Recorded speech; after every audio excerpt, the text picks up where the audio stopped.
Hi, Brent Haynes with Wood Sound Flutes, and I am thrilled to be able to introduce you to Perseverance, the newest flute of the month by Wood Sounds. Perseverance was absolutely inspired, or the Mars rover landing that happened in late February. I personally get so excited about space travel. I have all my life.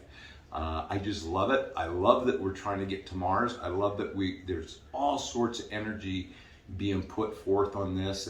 One of my personal beliefs is that the effort to get to the moon led us to the technological advancements, many of the technological advancements that we now have.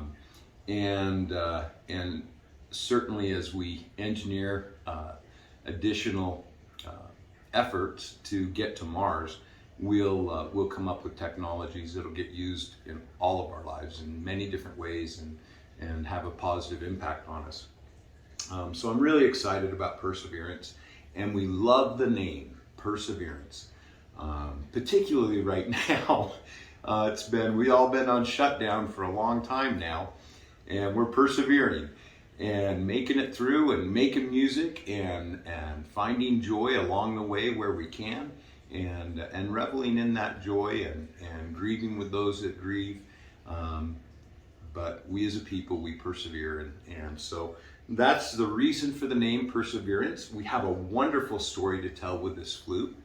I'll show you a little bit of the elements of the flute first, and then I'm actually going to read you a story that we wrote.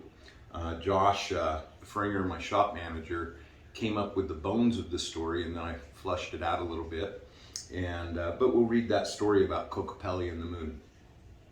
So the flute itself is made from jarrah burl. This jarrah burl is got a very similar color to the images that we see coming off of Mars right now from Perseverance, and it's just really, really lovely wood. Lots and lots of figure. This particular wood has lots of natural voids, natural bark inclusions in the burl. And so we took advantage of those bark inclusions and inlaid copper all throughout the flute. And it is just stunning, stunning. Now at the mouthpiece, we have ebony and the end cap ebony. And in the ebony is inlaid a bunch of little different stars out of silver. And so we've got that, both the mouthpiece and the end cap. Then we have a silver band of inlay, and we've got these inlaid mountains here. And then for our totem, we have Kokopelli and the moon. Kokopelli's hanging out inside the crescent moon, playing his flute and having a great time. So let me go ahead and read you the story of Kokopelli and the moon. For many years, Kokopelli has been playing his flutes to moon. She seemed to enjoy Kokopelli's music, yet never paused to listen nor danced in the sky to the music. Moon simply continued through the night sky on the lonely path she took every night. Though Kokopelli loved playing to Moon, he felt there was more meaningful connection with the moon to enjoy. For as long as he had played the flute, Kokopelli had played to the moon, if only he could now travel to her and play the moon with her where they could talk. Kokopelli decided the best thing to do was to take some action to get to his goal of playing flute and talking with Moon. He gathered his things and traveled east. Along the way, everyone he spoke with about his desire to play and talk with Moon. No one knew what he could do to make this real. Many years later, he came to a body of water that was so large he couldn't see to the other side. On the freshwater bank, he found Frog. Frog, he asked, "Do you know how to get to Moon?" "Of course," said Frog. "See the horizon in the east there, where the sun turns to the sky? This is where Moon rises. This is her home." Thank you so much. I have been looking for her home for many years. Now I can finally have the experience of my inner heart, Kokopelli replied. Kokopelli cut a tree and carved a canoe from it. It took nearly a year to finish the canoe, but in the end, he had a boat that was solid and fast. He went rowing for the home of Moon, which Frog had told him about. Many days passed with him on the water. He ran out of food and rigged up a fishing pole to feed himself. A month later, Kokopelli landed on the distant shore just as Moon was rising over the horizon. No, this was not the home of Moon. It was just another land. Frustrated, Kokopelli turned south. Years passed when finally Kokopelli came to a huge cliff. On the cliff was Lizard. Lizard, Kokopelli asked, do you know where Moon lives? Do you know how to get to her? Oh yes, said Lizard. I see Moon come from her home every day. She lives right at the top of this cliff. Are you certain this is where she lives? Asked Kokopelli. Once I was told she lived at the end of a large water, yet when I arrived, she was not there. Look, said Lizard, I see Moon there once a day. The rest of the time, she's in the sky. This is the only place I know where you can meet her. And off he scampered after a fly. Kokopelli did not know how he would ascend the cliff. He played his flute, contemplating. As he played, he dreamed of stairs in the cliff that went to the top. He glanced at the cliff longingly and was surprised to see what looked like stairs in the face of the cliff. Excited, he made his way to the stairs and began to climb. The cliff was so tall it took him the better part of 2 days to reach the top. When there, Moon was not. Kokopelli waited. Every day, Lizard had said, Moon came here. All he had to do was wait. Yet when Moon poked her face above the horizon, she was still so far away. Yes, Moon passed over, but she did not live at the top of the cliff. Kokopelli turned west. Surely some other direction would bring him his dream. Kokopelli traveled and traveled. Though he talked to everyone he came across, no one knew the way to Moon. And one night, Kokopelli pulled out his flute and began to play. He felt he was no closer than he had ever been to reaching his goal. He did not know what to do to get a result different from all the previous efforts. He felt defeated. He played his frustrations through his flute. He played all the struggles, all the difficulty, and all the joyous vistas that he had experienced on his journey. He played all his love for Moon and all his hope to bring his music right to her and to be able to talk with her. He played every feeling and emotion in his body, soul, heart. The campfire crackled, the cicadas sang, the night birds talked, and out of the bush came Coyote. Coyote watched as Kokopelli played, and Coyote could see the longing in Kokopelli. Moon is lovely tonight, is she not? Coyote asked Kokopelli. Startled by Coyote, Kokopelli faltered in his song and came to a rest. Yes, she is lovely tonight, Kokopelli agreed. I long to visit her, and I do not know how to get to her. There is a way to get to the Moon.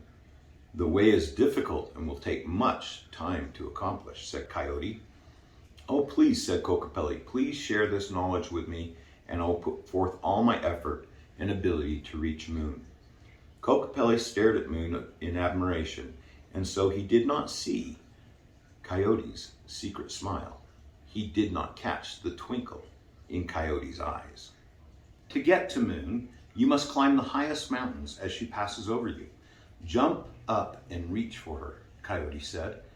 Kokopelli asked, which mountains are the highest that will allow me to reach Moon? Coyote pointed north to the Uinta Mountains. Deep in these mountains you will find a peak that is taller than all the others around it. It will take many days of travel to get to the base of this peak.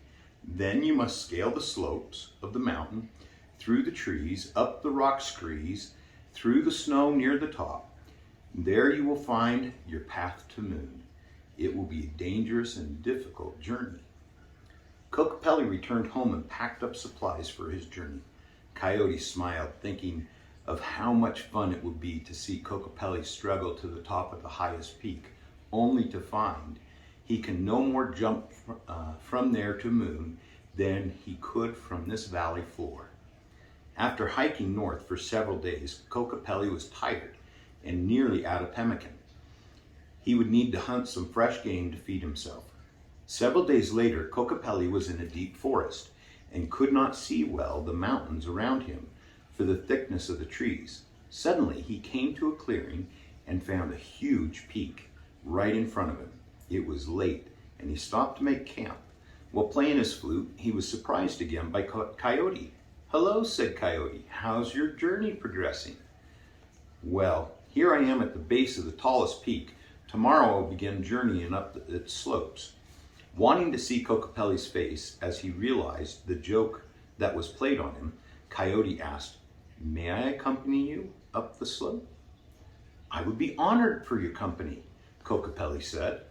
They rose early the next morning, broke camp, and put their feet on the trail up the mountain. The going was difficult, and at one point Kokopelli lost his footing and rolled 20 feet down the slope, and he just caught himself in time before falling off a cliff. Coyote quietly giggled to himself. Up they struggled. With 4 legs, the way seemed easier for Coyote than it was for Kokopelli with his 2 legs. Finally, they reached the place where the trees grew stunted, then no trees at all, and then they reached snow. It was deep, but the air was cold, and Kokopelli found the snow would support his weight if he was careful. The peak was just in view. Kokopelli was so excited. However, Moon was not in sight. He would need to wait for her. So he set up camp, built a small fire with wood that he had brought with him. 6 hours later, Moon poked her head over the horizon in the east. She was so huge there on the horizon. Oh, surely he was going to be able to jump up and reach her. It would not be much longer now.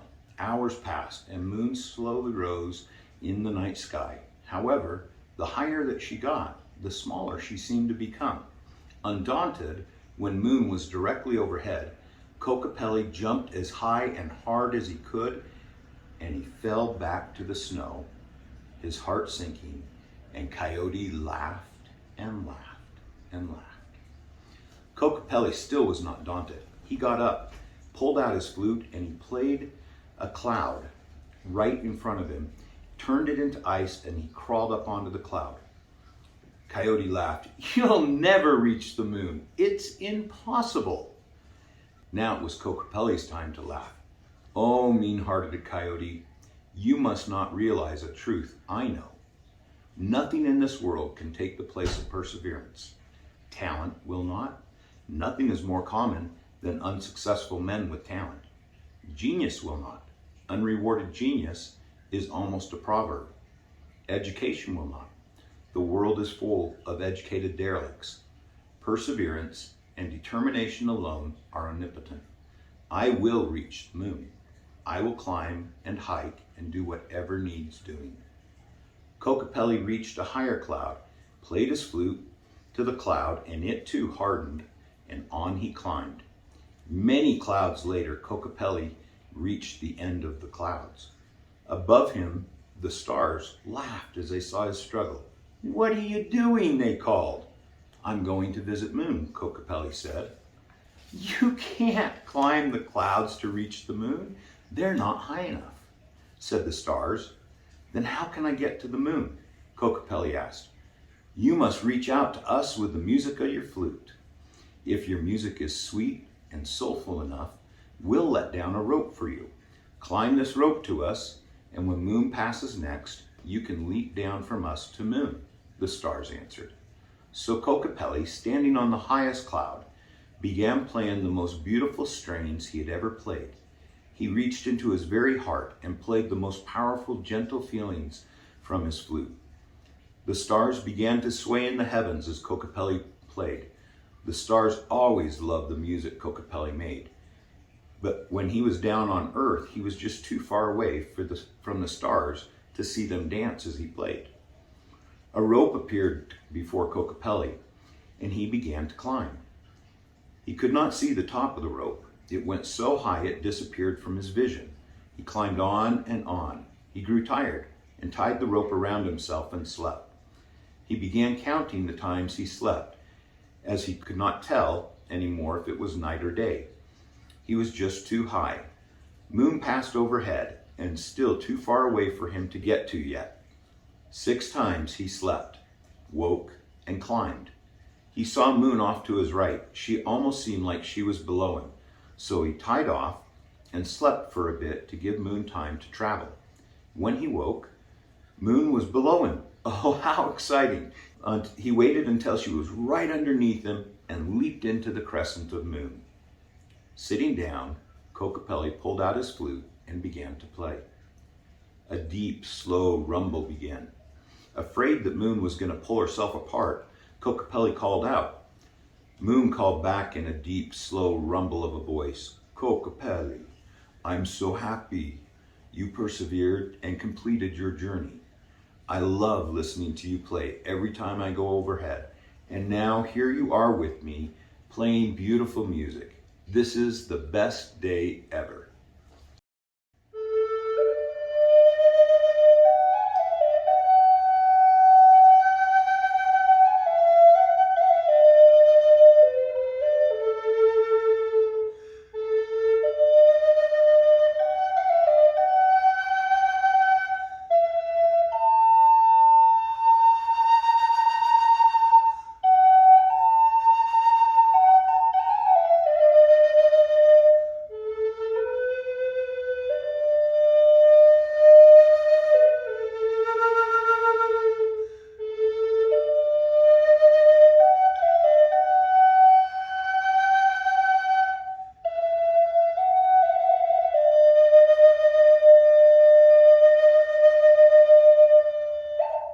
We had a lot of fun coming up with the story and determining the theme for the Flute of the Month this month, and we're just thrilled to be able to bring it to you and share this with you.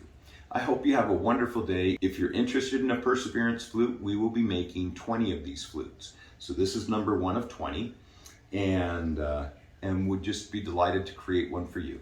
Please feel free to reach out to me at 801-822-1415 or brent@woodsounds.com. Have a great day.